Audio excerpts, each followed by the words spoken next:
Hello friends, welcome to my channel Jhumur's lifestyle blogs. কেমন আছেন সবাই? আলহামদুলিল্লাহ, আমি তো ভালো আছি। 4 দিন ব্যাপী প্যান প্যাসিফিক সোনারগাঁওতে হয়ে গেল থাই ফেয়ার। এখানে এসেছিল টপ টপ থাই ব্র্যান্ড।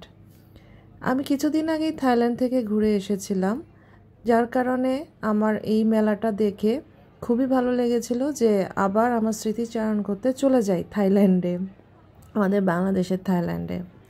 তো চলে গেলাম, আমার হাজব্যান্ডকে রাজি করিয়ে নিয়ে আমি চলে গেলাম থাই ফেয়ারে। এখানে অনেকগুলো ব্র্যান্ড এসেছিল, কিন্তু থাইল্যান্ডের ব্যাংককে গিয়ে আমি যেরকম ব্যাংককের থাই প্রোডাক্ট পেয়েছিলাম, অনেক অনেক ভ্যারাইটিস এবং অনেক চিপ, মানে অনেক সস্তায়, মানে এখানে যেই প্রাইস এই ফেয়ারে সেই তুলনায় অনেক চিপ ছিল এবং অনেক ভ্যারাইটিস ছিল। এবং ব্যাংককের শপিংয়ের তো মজাই আলাদা, যেরকম খেতে মজা, অনেক অনেক ধরনের খাবার, সেরকম ঘুরতে মজা, আর শপিংয়ের তো কথাই নেই। মানে যা দেখবো তাই মনে হচ্ছে কিনে নেই। মানে ব্যাংককে গেলে না আসলে মাথা ঠিক থাকে না, সে মানে খুবই খুবই মজা। ব্যাংককে খেতে যেমন মজা, শপিং করতে মজা। আমার তো আবারও ইচ্ছা আছে ব্যাংকক আবার চলে যাব। এনিওয়ে, ব্যাংকক এখন যেহেতু যাচ্ছি না, সেহেতু আমি বাংলাদেশে যে ফেয়ার হচ্ছে থাই ফেয়ার, সেটাতেই চলে গেলাম দুধের স্বাদ ঘোলে মেটানোর মতন। এখানে যেসব ব্র্যান্ডগুলো এসেছে এগুলো মোটামুটি আমাদের বাংলাদেশের অনেকগুলো সুপার যে শপগুলো আছে সেখানেও এগুলো পাওয়া যায়। মানে খুব যে আনকমন কোনো ব্র্যান্ড এসেছে সেরকমও কিছু না। কোনো ড্রেস যে কিনবো, ড্রেসেরও মানে ক্লদিংস কোনো শপই আমি সেভাবে দেখিনি। একটি বোধহয় বেবি শপ ছিল, ব্যাগের দোকানও ছিল, বাট সেই ব্যাগগুলোও খুব একটা আমার ভালো পছন্দ হয়নি।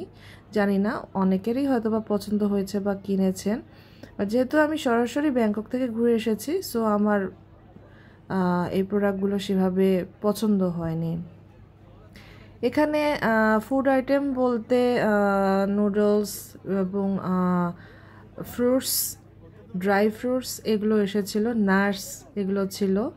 তো এই শপটিতে আমরা এসেছিলাম, এখানে অনেক ধরনের ড্রাই ফ্রুটস ছিল। ব্যাংকক থেকে যখন আমরা এসেছিলাম তখন আমরা অনেক টাইপের ড্রাই ফ্রুটস নিয়ে এসেছিলাম, সেগুলো খুবই মজা ছিল। আজকাল বাংলাদেশেও পাওয়া যায় ড্রাই ফ্রুটস।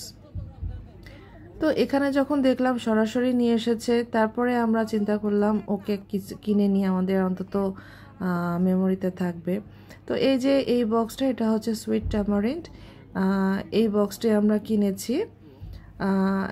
এটি এরকম মানে অনেক আনা যায় ব্যাংকক থেকে, এরকম খুব কম দামে অনেকগুলো ওইভাবে আনা যায়। যদিও এখানে এগুলোর দাম একদমই কম ছিল না, বেশ দামি ছিল, মোটামুটি ভালো দামি ছিল।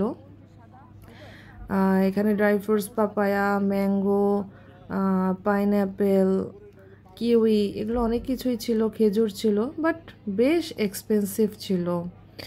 তো আমি তাও মিলিয়ে দেখছিলাম যে কোনটা নেওয়া যায়। আর এই যে এই ড্রাই ফ্রুটসটাও আমি নিয়েছি। এখানে আরও ছিল, আস্ত জাম্বুরা ছিল, অনেক দাম ছিল, 1000 টাকা প্রাইস ছিল, সো ওটা নেওয়া যায়নি। বাট ব্যাংককে খুব মিষ্টি ভালো রসালো জাম্বুরা পাওয়া যায়, অনেক ধরনের জুস পাওয়া যায়, বাট এখানে সেরকম মানে খুব অনেক যে বেশি ব্র্যান্ড ছিল তাও নাই, খুব লিমিটেড ব্র্যান্ডের মধ্যেই এখানে সবগুলো ছিল। কিছু ছিল মেয়েদের soap, shampoo, lotion, pimple cream, এগুলো ছিল, বাট খুব যে নোন কোনো ব্র্যান্ড তাও না। আবার কিছু কিছু ছিল যেগুলো যে বাংলাদেশের সুপার শপগুলোতে অ্যাজ ইউজুয়াল পাওয়া যায়, এরকম কিছু। তো এর মধ্যেই আমরা ঘুরছিলাম। বাট কালকে আমরা ফ্রাইডেতে গিয়েছিলাম, এত ভিড় ছিল, এত ভিড় ছিল, মানে ছোট পরিসরে অনেকগুলো ছোট ছোট শপ, তো বেশ ভিড় ছিল। আর এই যে কোকারিজগুলো দেখছেন, এগুলো অনেক সুন্দর ছিল, কিন্তু বেশ দাম ছিল, অনেক দাম ছিল এগুলোর। দেখতে অনেক সুইট কিউট কোকারিজগুলো, বাট অনেক দাম। আর এই যে ড্রাই ফ্রুটস, এখন ড্রাই ফ্রুটসের 2-3টা দোকানই ছিল, কিন্তু বার্গেনিং করারও মতো কোনো অবস্থা নেই, কারণ ওরা নিজেরাই যেই প্রাইস দিয়ে রেখেছে ওই প্রাইসেই নিতে হবে। আর এই যে আমরা ঘুরে ঘুরে দেখছি, অনেক ভিড়ও ছিল, তো মানুষের জন্য অনেক প্রোডাক্ট অনেক সময় দেখাও যাচ্ছিল না, তারপরও এর মধ্যেই আমরা দেখছিলাম।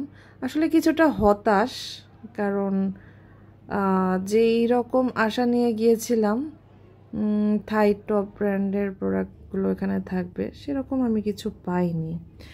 এনিওয়ে, এখানে একটা কর্নারে থাই ফ্যাশন শো হচ্ছিল, তো কিছু কিছু মডেল ছিল, মডেলিং করছিল, তারা ক্যাটওয়াক করছিল। তো এখানে অসম্ভব ভিড় ছিল, সবাই তাদেরকে ভিডিও করেই যাচ্ছে। এই তো, আমার ব্লগ যদি ভালো লেগে থাকে একটি লাইক কমেন্ট শেয়ার করবেন। আপনাদের একটি লাইক এবং কমেন্ট আমার জন্য খুবই মহামূল্যবান।